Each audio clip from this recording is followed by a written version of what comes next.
Welcome to the podcast about lighting matters. Our unflinching conversations uncover the nuances and complexities which shape the craft of lighting design. We explore the pivotal whys behind a lighting designer's choices and find honest answers to your most challenging lighting questions because lighting matters. Hi, everybody. Welcome to the Lighting Matters podcast. I'm Avi Moore with More Lights. And I'm Lisa Reed with Reed Burkett Lighting Design. And we've got a guest today. Sorry to talk over you, Richard. No, welcome. Thank you so glad you're much. Here. It's my distinct pleasure to be here. And today our sponsor is Insight Lighting. Man, those guys are the best. You know, Chris always picks up the phone. It's another one of those manufacturers that they'll do just about anything. I've kind of become his de facto Dalai helper, because I guess I'm the Dalai Lama these days when it comes to Dalai. But these guys, I mean, they just make really cool stuff, and it's like a tank, and it works really well. Yeah, I've known them a long time, and I feel like in a way kind of grown up in the industry with them. And I love what they've done with LEDs and with color, and they've been cutting edge, and they've learned a lot because of that, and they've really been out in front with LEDs and with color. Richard, have you had experience with Insight? Yes, I have in the past.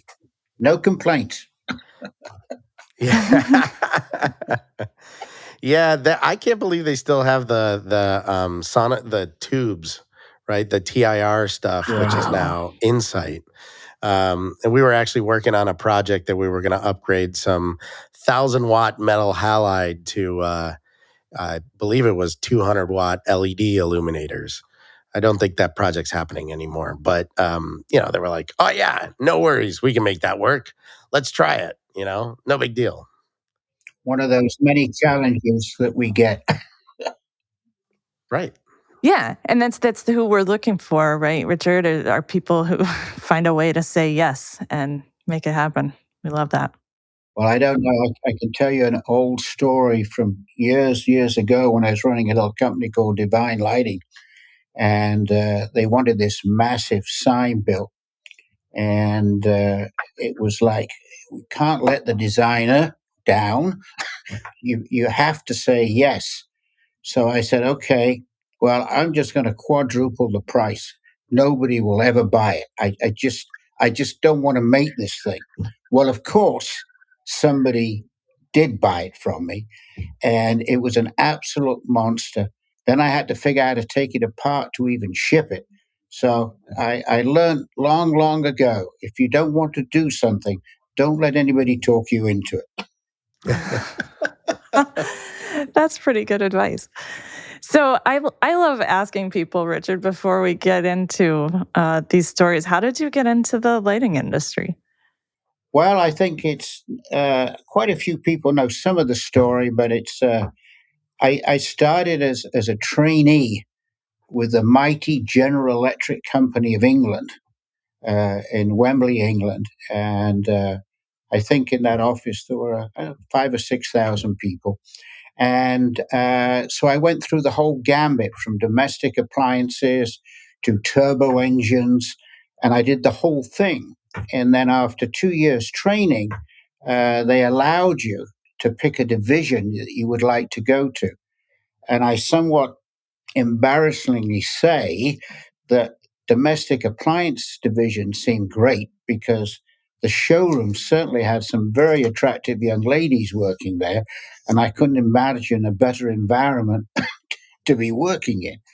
And they came to me and said, well, no room left. I think others had the same idea, but we do have lamps and lighting.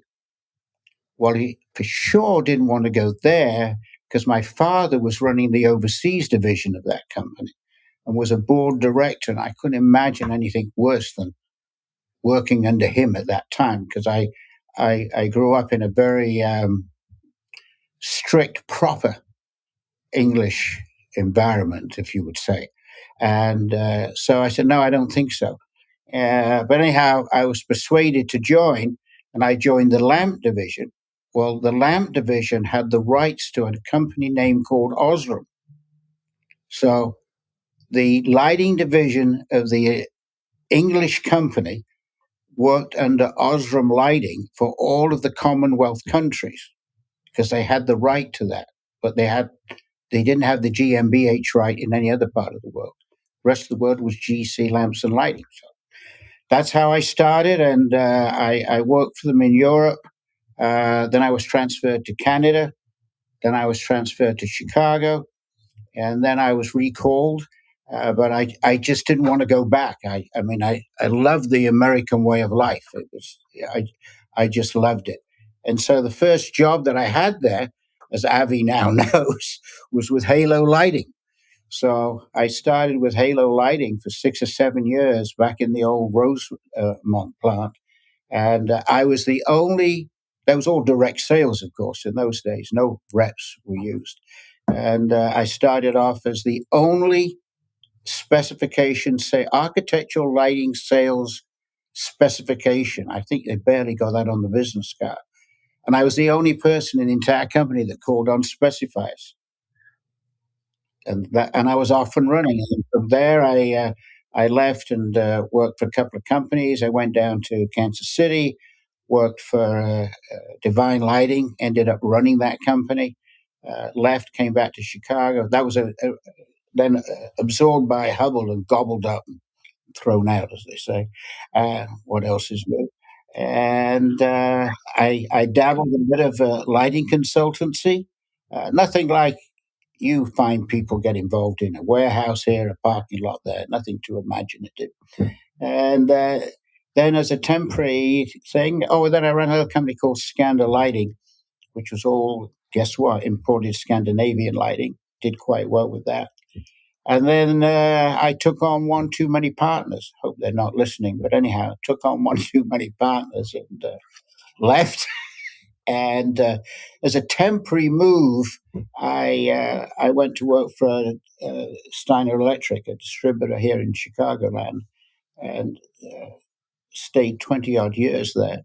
And eventually went back into manufacturing, where I am now with Lubbers International, which is, I've known the company and the ownership and the brothers for a long, long time. And very, very happy to be back in manufacturing. So that's a very quick synopsis. But I've been around, she was No, saying. that was great. By the way, Lisa, I just have to share this with you, is that so last year it was nice to be recognized at the IES National right here in Chicagoland for my 55 years with the IES. And Randy Reed happened to snap a picture of me. And I've got it right here, and it hangs in my office.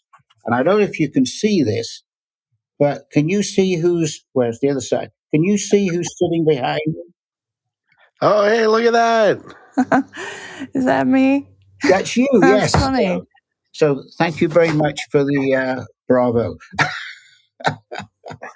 Yeah, that's very funny. You have a picture of me on your wall. That's sort of weird.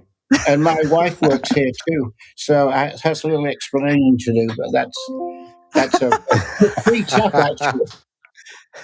You know, we commute to work, and she's HR here, so it's a terrible thing. I have to behave at home and at work. So, yeah, that's good. I don't envy her job. You said a couple of things I wanted to ask about. I guess comment on first. Isn't that so often how it happens? You went to you went to a job that was supposed to be temporary and stayed for 20 plus years. I feel like that happens a lot. That's kind of funny. But I'm kind of curious. I don't know if I should go here, but you mentioned working for Halo This is what the show's about, right? Okay. You mentioned working for Halo before reps. So were there reps and Halo just didn't have reps, or tell me more about that? They didn't have any reps at all. It was all direct factory sales. Yeah. And like in Chicagoland here, Abby, I think we had like eight odd direct salesmen hitting the streets every day. And of course, with Halo in those days, it was all about stocking distributors. That's the whole thing was about that. Yeah, it Sure. was probably pretty much the home builders, right, needing cans, Right. going to their suppliers and saying, "Hey, I need 50 cans for this living room today. So give me 50 H6s and call it a day." And Bob Fremont was the chap that was running the company that had the fit all can that takes, I think, massive 4 trims at that time. I mean, it was unheard of. I mean, every time you bought a housing, you had to have a dedicated trim to it. But now he came up with this wonderful idea. You only need one housing for several trims. I mean, it was a huge deal. And Brilliant. yeah, and they live with that. And then actually, Halo, if anybody didn't know it, they condominium, well, not condominiums, apartments was a really big deal. So they actually bought a decorative lighting company called Light Trend. And in the showroom on one side was all these chandeliers and everything. I hated selling those things, but anyhow, that's what it was. It was incredible. Why did you hate selling them? Was It's like it's so personal. I look at something, that's the horriblest thing I ever saw in my life, and it turns out to be a bestseller. So what do I know? I mean, I can't just detract myself from my personal thoughts to the objective architectural look, I guess is what I'm trying to say. So I'll never be an interior no designer. accounting for taste. No, Well, and it really, when you get into decorative, it's so much in the eyes of the beholder, right? exactly. So, Richard, for us, for the podcast, right, it's very much about lighting matters. And I'm sure that in your time, between all the different products that you worked with and working distributorship and now back in manufacturing, right, that connection to how much lighting matters. How do you see that? How do you see that going forward? Whether that's your experience with lighting designers or owners, I'm sure you have a couple of good stories to expand. Well, I think it's uh, as long as you know me, that I think that I had a bit of a unique role somewhat with in distribution because I worked a lot with lighting designers, not excluding yourself, of course, and because I was trying to get to ownership for them to understand what they were getting. And I think that when you come back to lighting matters and lighting designers matter, and I think one of the reasons for that is that you understand the product. And what concerns me most in lighting today is that not necessarily the end user in normal circumstances know what they're getting. Because we're not, I'm speaking generally now, we're not selling the product. First out of the box, how much does it cost? And a lot of people know me for years. I would have said, I have no idea. I don't know. I don't. The cost doesn't matter to me. The thing I'm trying to sell is what it is and what it does and how does it last and how does it function. And oh, by the way, how do you maintain it? These are all things that I want to tell you about. And hopefully, when I tell you all these things, you'll understand that that's the true value that I'm giving you. I mean, in the good old days, and I say that a lot, so I have to stop saying that. But in the good old days, I remember when it was one spec name. That was it. That was the name specified, and that was it. Then, of course, we had the three name spec, and then it became all equal. I don't understand what equal means. You could say all similar if you want, but it's not equal. There's no equal. Everyone has its own little different traits of what it does and what it doesn't do. And so we get away from that because others in the chain, and Avi loves to talk about the chain of ownership of costing products out, is something gets lost, as they would say in modern terms, in translation somewhere. Because you got to take more money out of it. You got to. I mean, the guy is importing this special stone floor from Italy, and now he's worried that somebody's got a lighting fixture that's 25 cents less than yours. And he doesn't really care what it does or doesn't do. So where do you get to the point that you can explain that? And that, I think, is the frustration of all of us, that we're not allowed to really present our goods in a fit and proper manner. And it's very discouraging sometimes. And you look at there's some people that have in the past demanded that they want to buy this given product from me, and I'm saying, why would you want to spend that kind of money for that? It doesn't make any sense. It doesn't make any sense at all. But on the other hand, this product with the finish, forget the performance. Look at the finish on this product. People always joke at me that I'm hugging fixtures, and I say, well, I do because it feels so good, and it's a beautiful piece of workmanship that's done. I think that that kind of passion for what the product is and the nuance between products is really something that distinguishes lighting people from the other participants in a building project, right?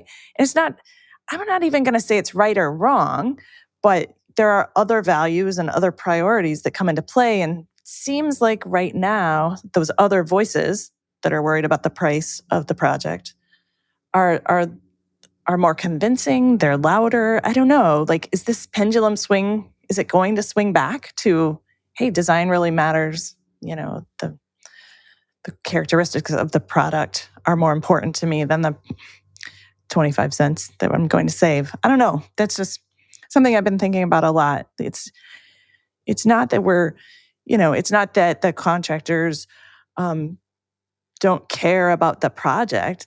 They care. They care about what it costs and getting it done on time. They just don't care about the lighting quality the way we do.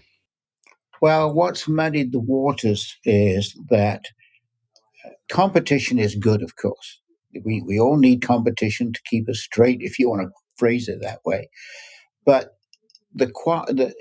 competition hasn't just quadrupled; it's 100 quadrupled because of LEDs, and that's the sad part of life, is that you can get into the lighting business today in 5 minutes because there's so many opportunities offshore. Now, don't get me wrong, you can't survive in the lighting industry without sourcing something in part or whole from China. It's just or Vietnam or in wherever. It's just the way it is. We in my company pride ourselves that right here in Chicagoland, we make a lot of products that are labeled made in America, and we're very proud of that. But could I do that exclusively? No, I couldn't. Can Acuity, probably shouldn't be mentioned, but the major four or five do that? No, they can't. It's just the way life is. But the problem is that when I'm trying to compete with somebody, for example, and they say, well, this chap says he's got 10,000 of these products in stock. I say, no, he doesn't. Yes, he does. No, he doesn't. I can tell you the company that does have 10,000 of those in stock, and it doesn't have his name on it. And he's sourcing those products. And oh, by the way, the guy you're buying from, I just checked out his credentials, and he lives in a townhouse in the southern part of Los Angeles. That's who we're all competing with at the end of the day, that somebody goes and gets a low price from. You have no idea what you're getting. You have no idea the quality of your product. And you've no idea. Lumen maintenance, that's a joke. Nobody has any idea what you're talking about there. These are the struggles that everybody has day to day. Trying to deliver a quality product and competing with a quality person. It's tough. And trying to explain why things do the way they do. In the last few years, here and there, I taught lighting classes and stuff like that. But now, as I'm sure you're coming across, even in your companies, you're dealing with people that have never designed any lighting other than an LED light source. Yep. That blows my mind sometimes. When I'm trying to explain to somebody where we were and where we're going, but they have no idea what you were talking about. I saw on another podcast about some MR16s. I used to love that light source. We could do all kinds of coloring. Oh, it's fantastic, right? Things you could do it. I remember going to Taiwan and looking at all of the hotels these hospitality areas. All they used was MR16s. I was in shock. I thought, where are all the power lamps and stuff like that? But they were so way ahead there. We're still using power lamps. What was the efficacy of a power lamp? 7% or something. But we loved them. but we have to understand them, know them, right? So now that everything has shifted to LEDs, like you said. I think it's interesting. An interesting discussion that came up at the conference we just attended was about maintenance. And, LEDs have been around for 10 or 15 years in full force. And all of those designs where people were told, oh, it's never going to fail. It's starting to fail now. And the maintenance issue hasn't been properly or thoroughly addressed yet. Right. A lot of chip failures, more driver failures than chip failures, probably. Mm-hmm. That whole conversation about it's gonna last forever. I mean, shame on anybody who said that or buried it in concrete and there's no way to remove it, right? I mean, it's and Richard, to your point, it's that quality of a product that has the ability to remove an array or remove a driver, right? That maintenance factor that you don't get to have the conversation with the end person that matters. And so now you have a situation where, yep, you have to rip out the drywall. I mean, I remember. So we have a couple of restaurants here in the Chicagoland area that have been around for 10 plus years, and we have changed boards. We actually started our own maintenance department to help this restaurateur manage getting circuit boards and getting drivers and reprogramming lighting controls, because we haven't found an electrician or maintenance company anywhere in the Chicagoland area that is up to speed with what's available. But I remember having the conversation about this and then talking to somebody about drivers inside of downlights, right? I mean, how many times have you seen the driver, right? You have the junction box here, the opening for the downlight is here, but the driver's on this side. Right. And you know what? That fixture, half of the time, is that 25 cents, 30 cents cheaper. But I mean, I don't know how you're going to do that. Like, I can't even, get to that clip right there. And look, my arm already for those just listening to us, like you can't get around to it, right? And so maybe the maintenance side of it is the place that we can all win. I don't know. It's a constant struggle.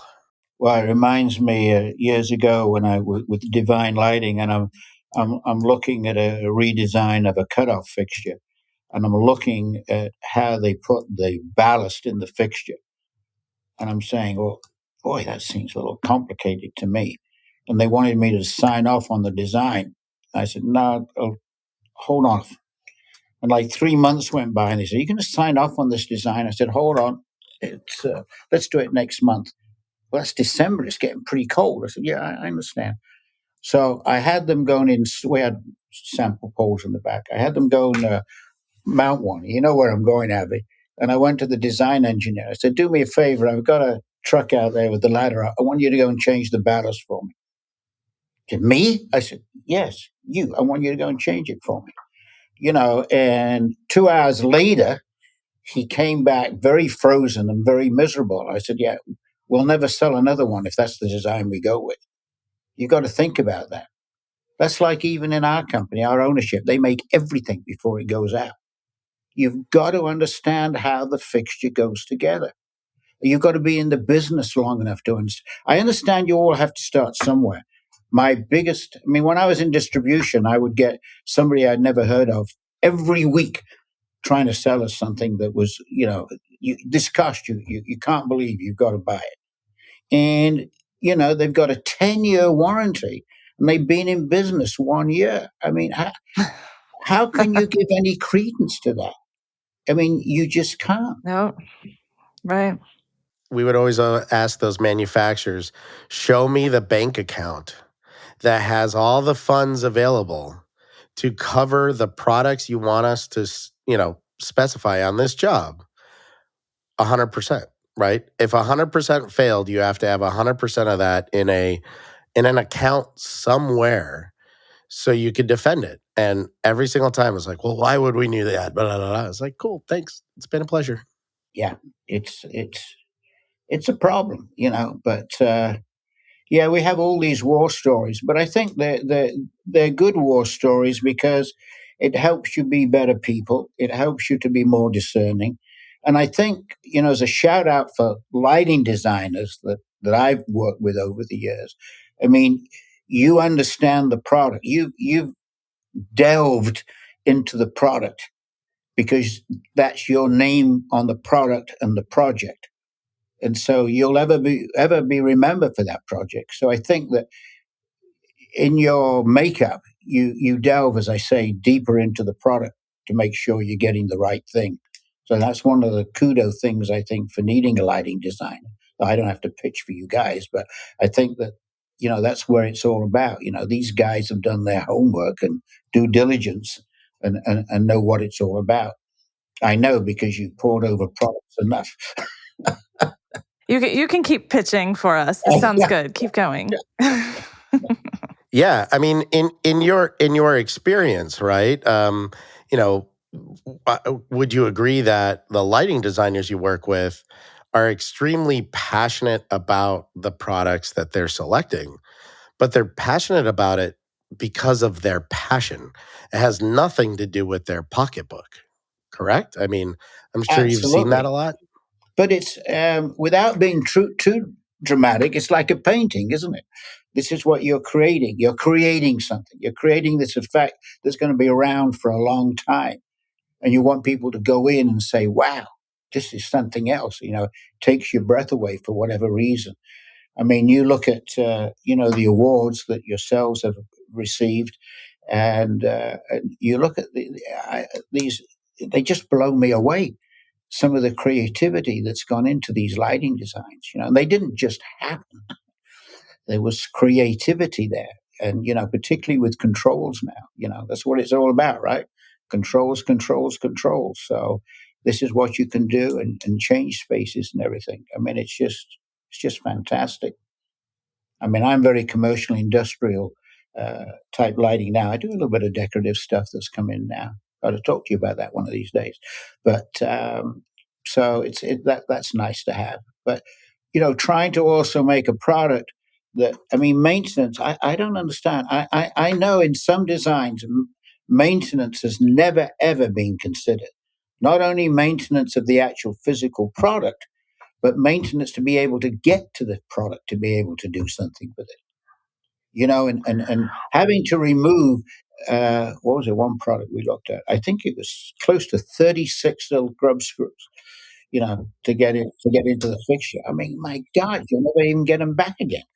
I think you hit on such a important point. It's and that I've never really thought of that. Like the way you're saying it is so perfect. It's this defending of our art, right? And then when you add maintenance to it, it's making sure that the art that we've created with our partners, the architects and interior designers and owners and such, that it carries on for years. I mean, I've been a big proponent, screaming as top as I can, as loud as I can. I want to see a 10-year award. So you go back to a project after I'm 10 loving the years idea. and Yeah. take another picture. Or I mean, Lisa and Randy just made a amazing presentation about the many revisions of the St. Louis Arch. And what's amazing is the design concept stayed, but the technology updated.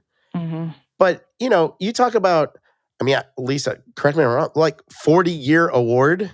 Like that's a 40-year award. That's a design that came to fruition. And Lisa and Randy have maintained that design for years. And it still works. I mean, it's spectacular. Thank you. Yeah, 25. The 25. 40 years Okay. All ago, right. we couldn't be done. But yeah, we showed you the 40-year one. That one didn't look so Oh, good. yeah, that wasn't. It just, and I have been up there, so but yeah, I think maintaining, because that's yours. I mean, if I can sort of just steer a little bit to my own company, I mean, we have evolved into LEDs, and we do a lot of LEDs, and we sell a lot of LEDs, and we do well with it. The company was founded on Louvers, all right, Lubbers International. We have now 4 or 5 different divisions, but the Louvers lens division is still a million plus. It's a multi-million-dollar division. You would be amazed what we do with lenses. But here, this goes right down your alley here, because I challenge anybody to challenge us to make a lens that we can't make. It would be incomprehensible to think that we can't hand make a lens. You would not believe what our skilled workers do here. And we continually have people come and say, this project's only 5 years old.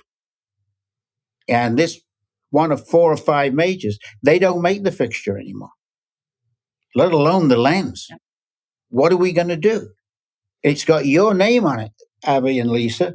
You've got all these beautiful fixtures in there, and some of the lenses, for some reason or other, crack or they distort it for whatever reason. It's only 5 years old. People still remember it's your project. Now you need to fix it. How the heck are you going to fix it? I mean, I still get the phone calls after 5 years. Hey, this doesn't work anymore. And like I said, it's why we created this maintenance department, because we get those calls. We And excel a lot in that, and some people, and this is not extruded. That's the problem, because all of these lenses were extruded. We make these by hand, Mhm. and some people have defied to say, I can't tell the difference between the extrusion and what you made by hand. This all comes under maintenance. This all comes under sustaining the project, the product, because you're delivering a product. At the end of the day, you're delivering a product, and you want to maintain it for 40, 50 years. Right. Interesting. And yeah, we really do. I think about that sometimes, an architect is designing a building, and that's got a lot longer life than this lighting project, but we still want the lighting to look good many years down the road. And maintenance is something that's gotten kind of, I feel like, ignored with all of the focus on LEDs. And like you said, products change, product lines change. We'll specify something, and by the time it gets built, you can't even get it anymore. So you make a really good point about being able to have somebody to custom make a lens if you have to. Or what about you restored a building and you kept the historical lighting, and that's part of the building, and it would be hundreds of thousands, maybe even if you could replicate it but how do you put a new light source in that? And without getting into trouble, you don't put a new light source in it by just screwing a light bulb into it. There's a little thing called light center length. There's a little thing about like centering, doing it right. What's the right color temperature? And how can you dial that in and do this and do that? So I don't like to talk about retro. I hate the word retrofitting. To me, it has a negative, cheap effect. I like to talk about Mhm. upgrading. And we do very well upgrading historical fixtures, whether it be indoor or outdoor. And again, this is all part of the maintenance. We all want to sell new fixtures, but maybe that's not the way to go. It's nothing to do with money. It may not be the right way to go. You may be able to fix it the way it is by some new technology. And that is the other problem too, keeping up with that technology of today, with the right color temperatures, the right CRIs. And we see light levels coming down. We see color temperatures coming down for sure. I mean, we in outdoor lighting now is predominantly anywhere between 1900 and 2200 Kelvin. And we have the capabilities of dialing into any of that we are so required. But we definitely see that, and one needs to be able to adjust to it. So it's all good stuff. Or the I mean, Avi has told the story, and I don't want to embellish it on too much, but some people say, "What's the historical stuff mean?" It doesn't mean anything. We're here today, but I think we need to know where we came from. And it's like Avi when he came to me and said, I don't want to infer you're old or anything. I think he was a little bit, but he said, I don't want to infer you're that old, but I thought that you might know the answer to this. We've got these fixtures in this Lake Geneva. It used to be a Playboy club. I said, oh, yeah, I knew that. And he said, so we got these fixtures. He said, I think there's less than a foot candle in the lobby. They're terrible fixtures. Try to fix it by screwing a light bulb in, right? And I said, yeah, those are Halo 8-inch cans. And he said, how do you know that? I said, I sold them. He said, no, you don't understand. This was back in the 70s. I said, yeah, I sold them. That was Halo lighting fixture. Halo had all of the Playboy clubs, and that's what we did. And so sometimes historical knowledge is a good thing because you can relate to it and move forward with it and understand what they were trying to do in the first place. But I cringe when people are trying to fix something just by screwing in a different light bulb. That's not good. That's not lighting. It's I don't know what it is, but it's not lighting.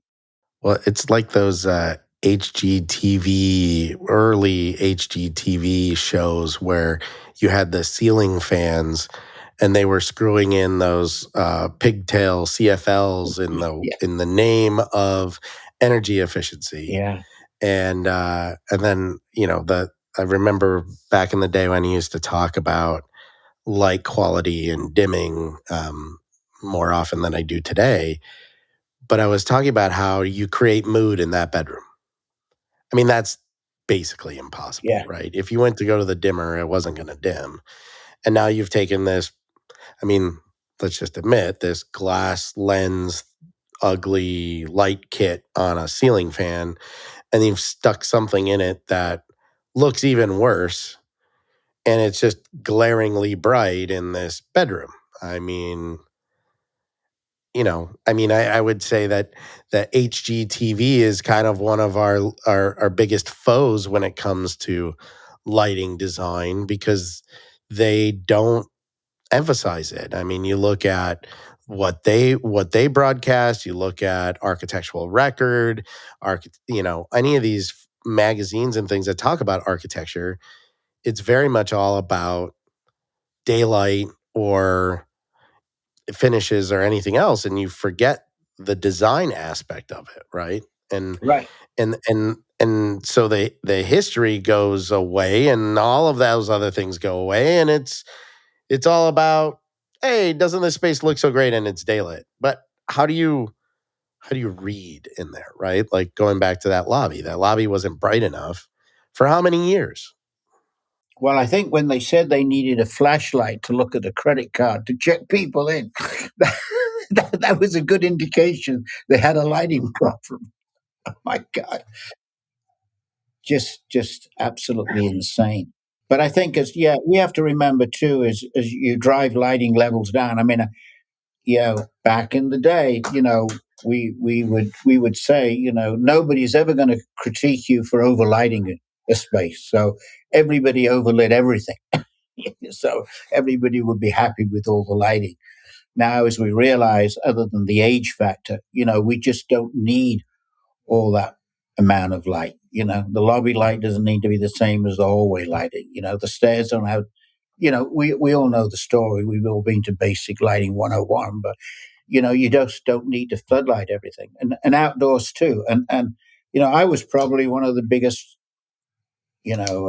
culprits in outdoor lighting because not surprisingly, we would have a lot of outdoor lighting and, I had it on dusk to dawn, never even thought twice about it. Whole place is lit up like you could play football in there. And it was crazy, Then I stuck it down to, well, maybe I should turn it off, an hour after I go to bed. Then I'm saying to myself, well, maybe I really don't need all of that light there. I'd have like 23 different lights on all around landscaping the pond and the koi and everything like that. Well, maybe I don't need to do that because I'm not going to look at it in the next 5 hours before I go to bed. So trying to be more conscious of things like that, that we all should be, because some of this outdoor lighting, dark sky, and that's a sidebar. You and I got to talk about. My company is very involved with their own dark sky scenario, so we have to talk about that. But some fixtures out there cannot be dark sky. It's just not going to happen. Optically, the way And that we you, actually have a podcast coming up where we're going to be talking a lot about dark sky and the municipality standards and things like that. yeah. Well, Yeah. So tune that's a in. big focus of ours, and I probably talk to you afterwards about that one. But yeah, we have a lot of input on that. So look forward to talk to you about it. But yeah, it's interesting of there's different light levels and what you can and cannot do. But dark sky is important, and we're trying to address it where we can. But some light fixtures, it's not going to happen. And then the problem is, if you make it happen the way they want to happen, yeah, there's no light going up there. But I tell you what, there's one hell of a glare as you're driving down the street or even walking your pooch. You knock your head up there, and God bless you. There's a massive glare bombs. Right. Reminds me of the old induction lamp.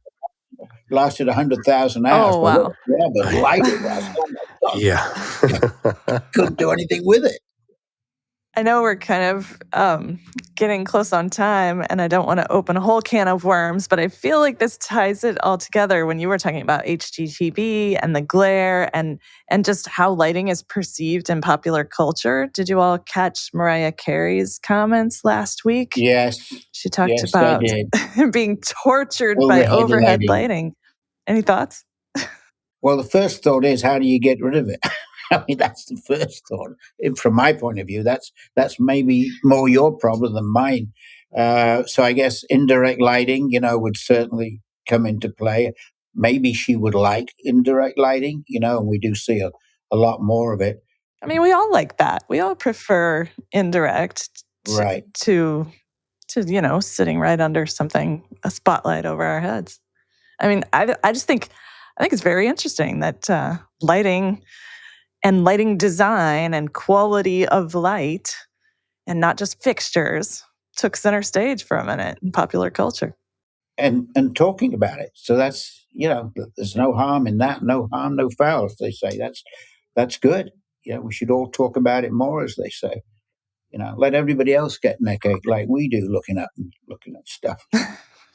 Right. Constantly looking up, staring at that. And I would also say moving to a different chair or table so that you're not in that spotlight in a restaurant or conference center as we were recently like moving away from that beam, right? That makes you look extremely unflattering. Yeah. By the way, I did catch you on the front row, I think, of that convention. I was thinking, boy, I wish I knew what questions Avi was asking, because I'm sure they were pretty pointed. I think I pretty well controlled myself well. As those who know me, I can be a little forward. There's only a moment or two that I was maybe not the best Avi that I could be, A but little, it little was bit more you were passionate than normal. you were way well behaved. Okay. Well, well. that's Thank good. you, Lisa thank you, says Lisa. that, I believe it. but, Right, but that's all good, because we're getting excited about something that we believe in, because we have the passion in it, and hopefully, in most cases, it does. That passion translates into the finished design of a product, because it was selected in the right manner to do the right job, and it will be maintained in a fit and proper manner. Oh, I just think that really sums up everything we talked about. That was it brilliant. does. I want that 10-year award. I want that 10-year award.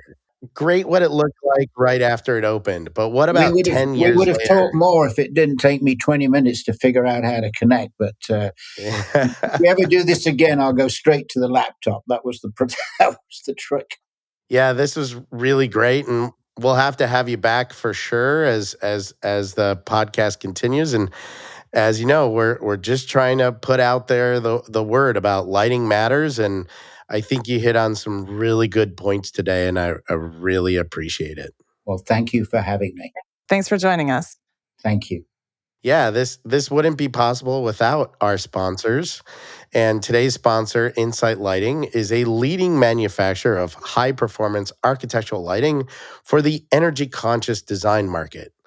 Designing and manufacturing lighting products in the United States for over 30 years, they currently offer over 19 families of products for a wide variety of architectural applications. And Lisa and I were speaking of some of them earlier today. They offer the industry's greatest variety of white, color tuning, and color changing LED platforms, and customize optics for whatever your project may require, whether that's coves, ceilings, facades, and even illuminating tubes. Insight Lighting's mission is to create unique lighting solutions to today's most challenging lighting design problems, like tubes or other challenging problems. Anyway, by offering quality products, exceptional service, truly, and flexibility in design, they work every day to shape your experience of light. And you can find them at www.insightlighting.com. Lighting matters. As we wrap up, we want to reiterate how much we value your time. And we hope you found it as much fun to listen to as we had creating it. Remember to like it and share this content with your friends and colleagues. The opinions expressed are those of the participants and do not necessarily reflect the official positions of the sponsors. Our content has general application, but we recommend obtaining personalized guidance from a professional IALD lighting designer, such as RBLD or More Lights, for your next endeavor.